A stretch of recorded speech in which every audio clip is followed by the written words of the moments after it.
Friends, I am ख्याति Patel from अश्वमेघ विद्यालय। Last lecture के अंदर हम लोगों ने चैप्टर नंबर 7 स्टार्ट किया था। जो चैप्टर नंबर 7 है जावा बेसिक। इसमें हम लोगों ने जावा के बारे में जो बेसिक चीज़ें थी वो सारी चीज़ों के बारे में डिस्कस किया था कि जावा ऑब्जेक्ट ओरिएंटेड प्रोग्रामिंग लैंग्वेज है। वो सन माइक्रो सिस्टम ने 1991 में डेवलप की थी। वो जनरल पर्पस प्रोग्रामिंग लैंग्वेज भी है। उसके अंदर जावा डेवलपमेंट किट होती है। वो जावा के program Java is a platform independent at both source level and binary level. उसके अंदर JVM होता है जो बाइट कोड को नेटिव कोड के अंदर ट्रांसलेट करता है। फिर जावा के अंदर एक क्लास होता है, कंपलसरी एक क्लास होना चाहिए और उसके अंदर मेन मेथड होनी चाहिए। ठीक है। फिर जावा का प्रोग्राम हम लोग नोटपैड के अंदर लिखते हैं। उसको सेव करने के लिए आप लोगों को .java एक्सटेंशन लगाना पड़ता है और क्लास का नेम जो है वो सेम नेम से उसे सेव करना पड़ता है। फिर जावा केस सेंसिटिव लैंग्वेज है। फिर हम लोगों ने देखा था उसको कंपाइल करने के लिए आपको जावा सी कमांड यूज़ करना पड़ता है और क्लास का जो नेम है वो टाइप करना पड़ता है। वो कंपाइल हो जाता है तो आपकी .class एक्सटेंशन से आपकी नई फाइल बन जाती है। फिर उसको रन करने के लिए आपको जावा और ये सी निकाल देना है और फाइल का नेम ऐसे लिखना है। ठीक है। ऐसा हम लोगों ने लास्ट लेक्चर के अंदर देखा था। फिर बाद में क्लास कैसे बनाते हैं उसकी सिंटैक्स है क्लास कीवर्ड और उसके बाद क्लास का नेम। इतना डिस्कशन हम लोगों ने लास्ट लेक्चर के अंदर किया था। नेक्स्ट टॉपिक आपको दिखाया गया है एक सिंपल प्रोग्राम। आप लोगों को एक कोड लिस्ट, एक सिंपल जावा प्रोग्राम टाइप करके दिखाया गया है। ये प्रोग्राम सिर्फ देखो, यहाँ पे आपको कुछ सिंबल्स नज़र आ रहे हैं, यहाँ पे कुछ लिखा हुआ है। यहाँ पे ये देखो क्लास बनाया हुआ है क्लास कीवर्ड से। उसके बाद क्लास का जो नेम है वो वहाँ पे लिखा जाता है। ये पब्लिक प्राइवेट पैकेज ये मॉडिफायर है जिसके बारे में हम लोग नेक्स्ट बात करेंगे। मीन्स क्लास को हम लोग पब्लिक बनाते हैं, मतलब कोई भी इस क्लास को एक्सेस कर सकता है ऐसा। फिर ये क्लास का जो स्टार्टिंग है वो कर्ली ब्रैकेट से होता है। फिर उसके अंदर मेन मेथड होनी चाहिए ऐसा हम लोगों ने बोला। तो मेन मेथड ऐसे लिखी जाती है public static void main string में S कंपलसरी ARGS। यहाँ पे कैपिटल लेटर और स्मॉल लेटर को आपको ध्यान में रखना है। फिर यहाँ पे ये जो है ब्रैकेट है वो ये मेन मेथड का ब्रैकेट ओपन हुआ। यहाँ पे कुछ और सिंबल आए और यहाँ पे लिखा हुआ डिक्लेयर वेरिएबल्स, मतलब आप लोग यहाँ पे वेरिएबल डिक्लेयर कर सकते हो। वेरिएबल आप लोग ऐसे डिक्लेयर करोगे। फिर कंप्यूटेशन मतलब कैलकुलेशन यहाँ पे होगा, कैलकुलेशन कुछ ऐसे होगा। और डिस्प्ले रिजल्ट लास्ट में आपका रिजल्ट डिस्प्ले करने के लिए ऐसे आप लोगों का कुछ कोड लिखा हुआ है। और ये जो ब्रैकेट है वो मेन मेथड का एंड हुआ और ये जो ब्रैकेट है वो क्लास का एंड हुआ। ठीक है। तो ऐसे आप लोगों को एक जावा प्रोग्राम टाइप करके दिखाया गया है। अब इसके अंदर जो जो चीज़ आप लोगों को दिखाई गई है उसके बारे में हम लोग डिस्कस करते हैं। तो सबसे पहले इस कोड के अंदर आप लोगों ने कुछ सिंबल्स यूज़ हुए देखें। ठीक है। तो उस सिंबल्स के बारे में हम लोग सबसे पहला टॉपिक डिस्कस करेंगे। वो टॉपिक है आपका कमेंट के बारे में। कमेंट्स, ये कमेंट्स हम लोग शायद से 9th और 10th स्टैंडर्ड से पढ़ते आ रहे हैं। कमेंट्स हम लोग प्रोग्राम के अंदर क्यों यूज़ करते हैं? तो comments in a program are for human readers only. सिर्फ हमें वो कमेंट रीड करने के लिए हम लोग उसे यूज़ करते हैं। They are entirely ignored by the computer when it's executed. जब आपका प्रोग्राम एग्जीक्यूट होता है तब वो कम्प्लीटली इग्नोर होती है, उसका कोई आउटपुट प्रोग्राम के अंदर नहीं आता है। So we can say that it is important to make the program easy to understand. Program को सब लोग प्रोग्राम को अच्छे से समझ सके, इसके लिए प्रोग्राम के अंदर कमेंट ऐड की जाती है। ठीक है। Now Java supports 3 types of comment. Java supports 3 types of comment. First one is known as single line comment. Single line comment. Second one is known as multi line comment and third one is known as documentation comment. documentation comment. Java supports 3 types of comment: single line comment, multi line comment and documentation comment. अब single line जो comment है वो कब use होती है? तो जब आपको कोई कमेंट हो, वो आप लोगों को कमेंट सिर्फ एक ही लाइन के अंदर लिखनी हो, सिंगल लाइन के अंदर वो कमेंट आपकी कंप्लीट हो जाए, तब आपको ये सिंगल लाइन कमेंट का यूज़ करना है। और इसको आपको कैसे प्रोग्राम के अंदर लिखना है? तो single line comment starts with double slash. ये सिंबल से आपकी सिंगल लाइन कमेंट आपके प्रोग्राम के अंदर लिखी जाती है। जैसे यहाँ पे कोड के अंदर आप लोगों ने देखा होगा, तो ये मैंने एक वेरिएबल डिक्लेयर किया है, उसके लिए मैंने कमेंट छोड़ी है बैलेंस अमाउंट इन रुपीज़, मतलब बैलेंस के अंदर जो अमाउंट है वो रुपीज़ के अंदर है, ऐसा। तो यहाँ पे मेरी कमेंट एक ही लाइन के अंदर कंप्लीट हो जाती है, इसीलिए मैंने ये डबल स्लैश का यूज़ किया। स्लैश कैसे लिखा है वो आपको अच्छे से देखना है, क्योंकि ये स्लैश बाद में वापस से भी नए चैप्टर के अंदर आएगा, तब आपको इसको अच्छे से समझना है। तो यहाँ पे ये सिंगल लाइन सारी जो कमेंट है वो एक ही लाइन के अंदर कंप्लीट हो जाती है, इसीलिए इसको सिंगल लाइन कमेंट बोलते हैं, ठीक है। तो single line comment starts with double slash. Next one, multi line comment. अगर आपकी कमेंट एक लाइन के अंदर कंप्लीट नहीं होती है, वो कमेंट एक से ज़्यादा लाइन के अंदर आपको लिखनी पड़ती है, then you have to use multi line comment. Multi line comment start होती है स्लैश स्टार से, slash star, and it ends with star slash. दोनों के बीच में आपको यहाँ पे जो भी कमेंट टाइप करनी है वो आपको टाइप कर लेनी है, ठीक है। So the multi line comment starts with slash star and star slash. यहाँ पे देखो आपको एक कमेंट दिखाई गई है, कमेंट एक ही लाइन के अंदर कंप्लीट हो गई है, लेकिन यहाँ पे मल्टी लाइन कमेंट का एग्जाम्पल दिखाया है। अगर ये कमेंट लिखते लिखते मुझे न्यू लाइन पे भी आए तो मेरी कमेंट ये मल्टी लाइन कमेंट है, क्योंकि मैंने ये इस सिंबल के अंदर लिखी है। स्लैश स्टार और स्टार स्लैश, इन दोनों के बीच में जो लिखा हुआ है उसका कोई आउटपुट नहीं आएगा, वो एज इट इज स्क्रीन पे प्रिंट हो जाएगा। तो ऐसे आप लोग मल्टी लाइन कमेंट दे सकते हो। And third one is documentation comment. जब आप लोग कोई बहुत बड़ा डॉक्यूमेंटेशन बना रहे हो, बहुत बड़ा कोई कोड लिख रहे हो, तो उसके अंदर आप लोगों को डॉक्यूमेंट, जैसे आप लोग कोई बड़ी सी बुक लिख रहे हो, तो वहाँ पे वो एक से ज़्यादा लाइन के अंदर नहीं, लेकिन 1-2 पेज भर के आपकी कमेंट है, तो उसके लिए आपको डॉक्यूमेंटेशन कमेंट का यूज़ करना पड़ेगा। और documentation comment start with slash double star, slash double star, यहाँ पे स्टार्टिंग में 2 स्टार आएगा और एंडिंग ये इसके जैसा ही सेम, मतलब स्टार स्लैश ऐसा ही, ठीक है। याद रखना ये कमेंट के नेम्स और उसके सिंबल्स आपके कंपलसरी एग्ज़ाम के अंदर पूछे जाते हैं, आपको याद रखना है। यहाँ पे देखो ये डॉक्यूमेंटेशन कमेंट का एग्जाम्पल दिखाया गया है, स्लैश डबल स्टार और ये स्टार स्लैश, ठीक है। तो ऐसे आप लोग डॉक्यूमेंटेशन कमेंट भी लिख सकते हो, ओके। तो सिंगल लाइन डबल स्लैश से, multi line slash star star slash से, और डॉक्यूमेंटेशन स्लैश डबल स्टार और स्टार स्लैश से, ऐसे आप लोगों को लिखनी है।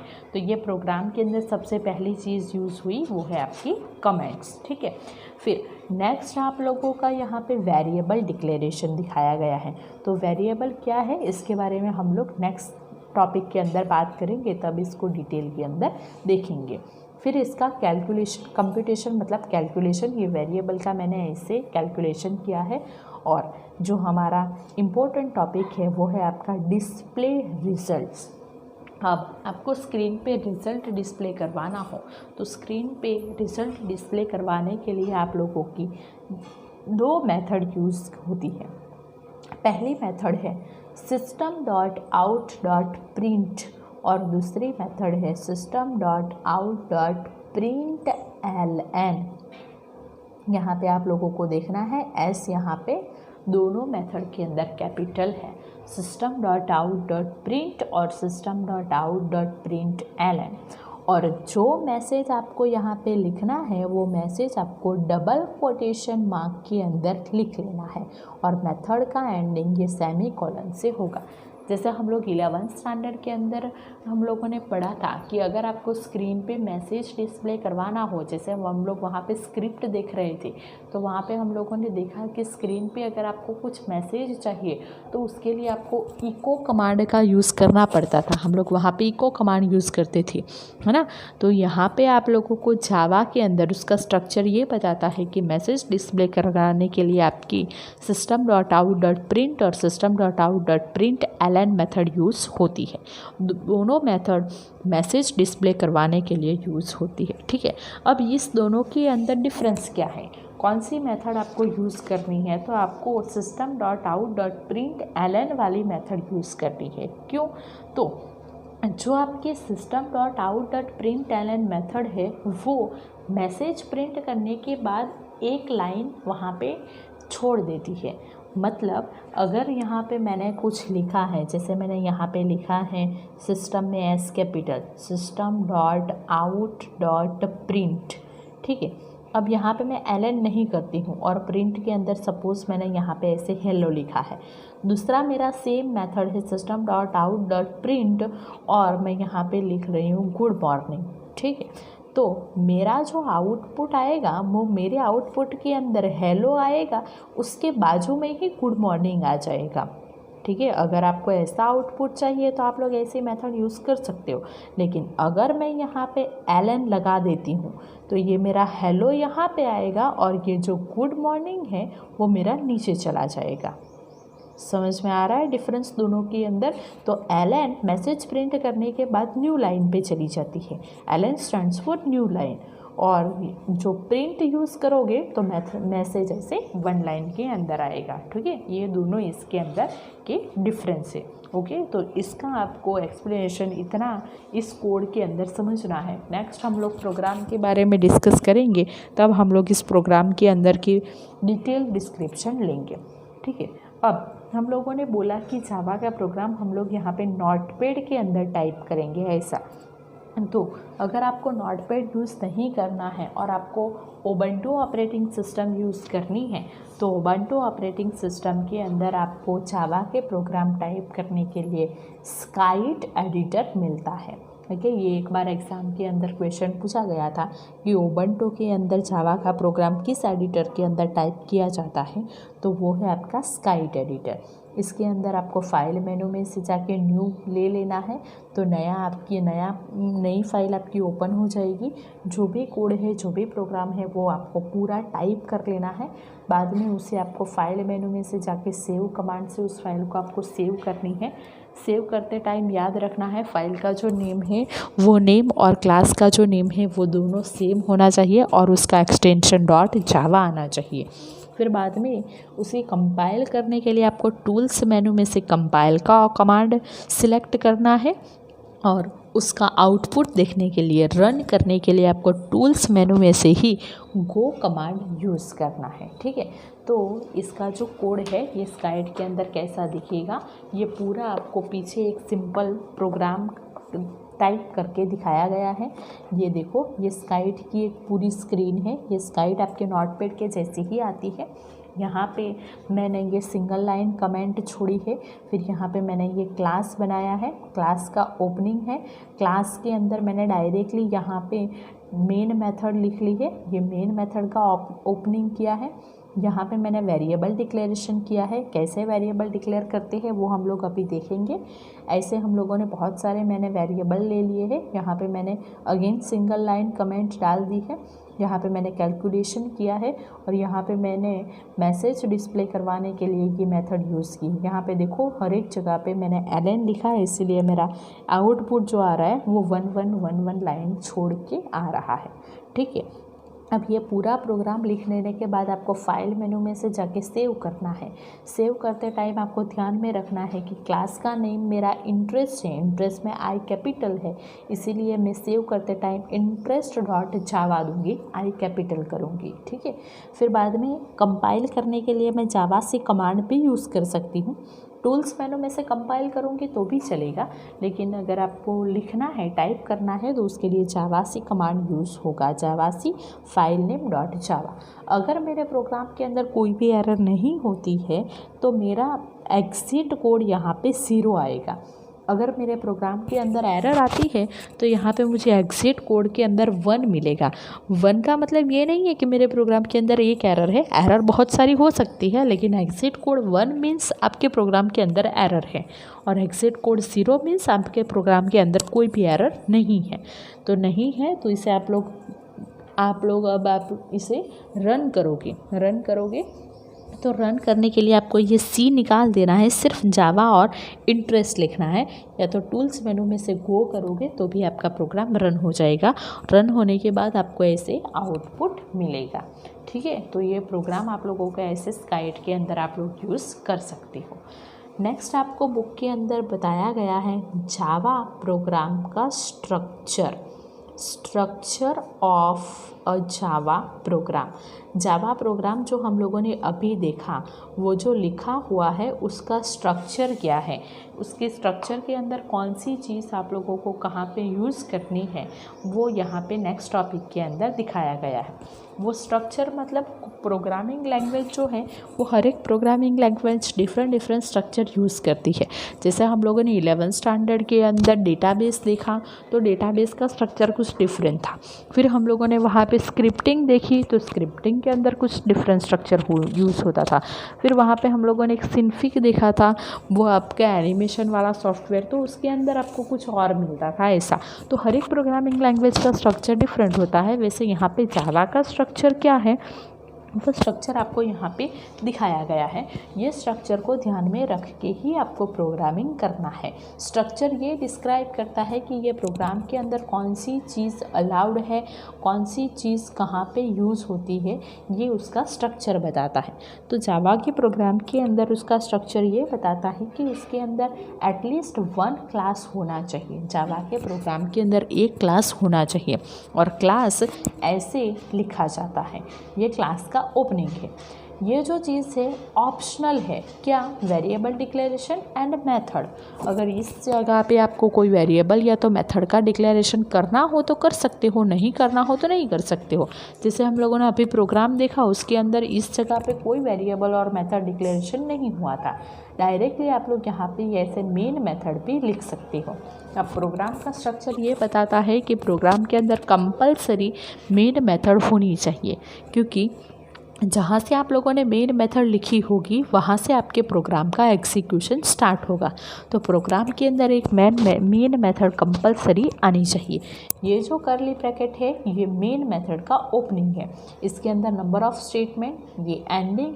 यहाँ पे वापस से ये चीज़ ऑप्शनल है, वेरिएबल डिक्लेरेशन एंड मेथड। यहाँ पे भी अगर आपको कोई वेरिएबल और मेथड डिक्लेयर करना हो तो आप लोग यहाँ पे कर सकते हो, लेकिन ये चीज़ भी ऑप्शनल है। और ये जो कर्ली ब्रैकेट क्लोज हुआ है, ये आपका क्लास का जो स्टार्टिंग हुआ था वो आपका यहाँ पे क्लोज हुआ है। ठीक है, अब आप लोग ये स्ट्रक्चर में ऐसा नहीं है कि मैंने यहाँ पे पब्लिक के नीचे यहाँ पे कर्ली ब्रैकेट किया, बाद में ये मैंने यहाँ से लिखा तो मुझे कंपलसरी यहाँ से ही लिखना है, ऐसा नहीं है। मैं ये कर्ली ब्रैकेट के नीचे ही ये चीज़ कर सकती हूँ। लेकिन जावा ये फ्री फॉर्मेट लैंग्वेज है। क्या है? Free format. मतलब मुझे ये फॉर्मेट को ध्यान में नहीं रखना है। फॉर्मेट मतलब जैसे मैंने यहाँ पे ये प्रोग्राम देखो, ये जो प्रोग्राम है ये प्रोग्राम के अंदर ऐसे मैंने इंडेंटेशन दिया है। इंडेंटेशन मैंने इसीलिए दिया है कि अगर प्रोग्राम के अंदर कोई एरर आए तो मुझे सॉल्व करनी है, तो मुझे समझने में तकलीफ़ ना हो। ठीक है, नहीं तो मैं पूरे ये प्रोग्राम एक ही लाइन के अंदर ऐसे सीक्वेंस में भी टाइप कर सकती हूँ। ठीक है, तो ये स्ट्रक्चर के अंदर ये नहीं है कि ऐसे ही प्रोग्राम लिखना है, लेकिन स्ट्रक्चर ये बताता है कि इस वे से आपको प्रोग्राम लिखना है। ठीक है, तो जावा ये आपकी फ्री फॉर्मेट लैंग्वेज है। ओके, फ्री फॉर्मेट लैंग्वेज मतलब उसका जो लेआउट है वो लेआउट प्रोग्रामर के ऊपर डिपेंड करता है कि कैसे प्रोग्रामर उसका कोडिंग करना चाहता है। ठीक है, अब ये स्ट्रक्चर के अंदर जो चीज़ है वो कंपलसरी क्या है, तो क्लास एक होना चाहिए, क्लास के अंदर एक मेन मेथड होनी चाहिए, प्रोग्राम को जब सेव करोगे तो उसका एक्सटेंशन डॉट जावा आना चाहिए, क्लास का नेम और फाइल का नेम सेम होना चाहिए। ठीक है, ये उसका स्ट्रक्चर बताता है। और Java program contains other methods also but it contains compulsory main method उसके अंदर आनी ही चाहिए। ठीक है, अब इस प्रोग्राम के अंदर अब आप लोग और भी बहुत सारी चीज़ का यूज़ कर सकते हो। ये सारी चीज़ें आप लोग अब नेक्स्ट टॉपिक के अंदर देखोगे। तो जावा के प्रोग्राम के अंदर हम लोग जब डिस्कशन करेंगे तब हम लोग डेटा टाइप्स, वेरिएबल्स, ड्यूटरल्स, कमेंट्स जो हम लोगों ने अभी डिस्कस की, statements and expressions, arithmetic operators, comparison operators और लॉजिकल ऑपरेटर, ये सारे टॉपिक के बारे में हम लोग बात करेंगे। आज का हमारा जो टॉपिक रहेगा वो सिर्फ ये डेटा टाइप के ऊपर रहेगा। डेटा टाइप्स सबसे पहला फर्स्ट टॉपिक है। तो डेटा टाइप्स आपको क्यों डिक्लेयर करनी पड़ती है, तो हम लोगों ने प्रोग्राम के अंदर आप लोगों ने देखा होगा तो यहाँ पे वेरिएबल डिक्लेरेशन हुआ। जैसे ये प्रिंसिपल एक वेरिएबल है, वेरिएबल क्यों यूज़ करते हैं हम लोग, वो नेक्स्ट इस टॉपिक के अंदर आएगा।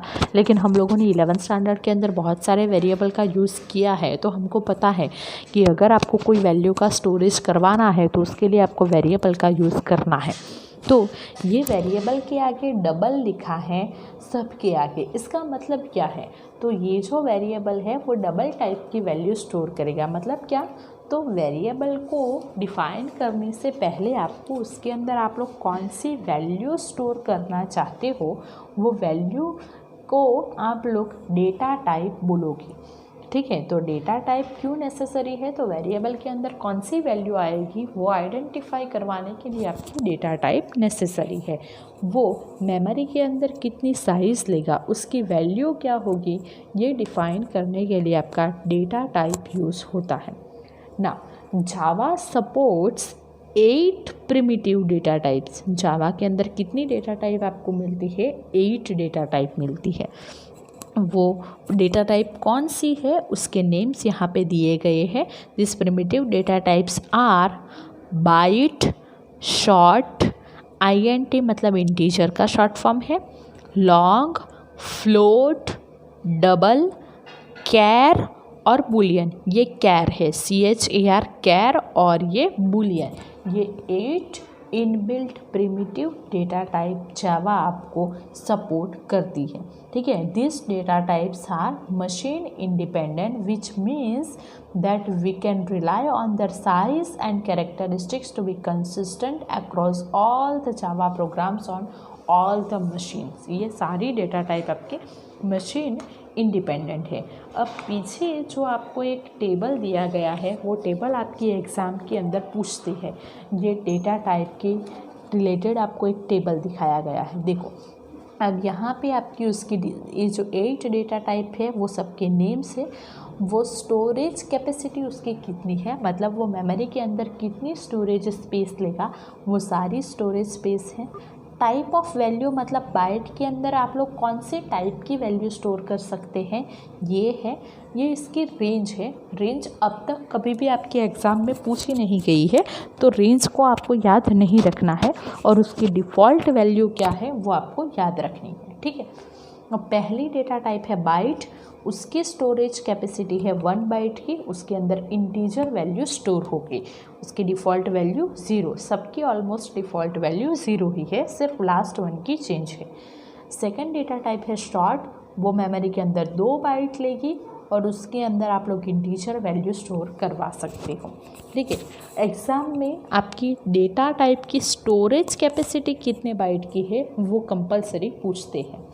INT की स्टोरेज कैपेसिटी है 4 बाइट्स, वो इंटीजर वैल्यू स्टोर करेगी। लॉन्ग उसकी storage capacity 8 byte, integer value store करेगी। फ्लोट उसकी कैपेसिटी 4 बाइट, वो रियल वैल्यू स्टोर करेगी। रियल मतलब फ्लोटिंग पॉइंट वाली वैल्यू स्टोर करेगी। डबल उसकी स्टोरेज कैपेसिटी 8 बाइट, वो भी रियल वैल्यू स्टोर करेगी। नेक्स्ट है आपकी कैर 2 बाइट्स यूज़ करेगी। और कैरेक्टर अगर आपको कोई डेटा वेरिएबल के अंदर स्टोर करवाने हैं तो आपको ये कैर डेटा टाइप का यूज़ करना है। अगर आपको कैरेक्टर कोई डेटा टाइप के अंदर स्टोर करवाना है तो आपको ये कैर डेटा टाइप का यूज़ करना है, ठीक है। उसकी भी डिफ़ॉल्ट वैल्यू 0 है। और लास्ट आपकी डेटा टाइप है बूलियन, मतलब अगर आपको सिर्फ एक ही वैल्यू ट्रू या फॉल्स ही अगर आपको सेव करवाना हो, ठीक है, तो वो बूलियन के उसके लिए आपकी बूलियन डेटा टाइप यूज़ होगी। उसकी स्टोरेज कैपेसिटी है 1 बाइट की, ओके। और उसकी बाय डिफ़ॉल्ट वैल्यू फॉल्स रहती है, ओके। तो ये सारी डेटा टाइप, उसकी स्टोरेज कैपेसिटी और उसकी डिफ़ॉल्ट वैल्यू आपको याद रखनी है, क्योंकि ये एग्ज़ाम में पूछते हैं, ओके। नेक्स्ट टॉपिक हम लोग नेक्स्ट लेक्चर के अंदर डिस्कस करेंगे। Thank you.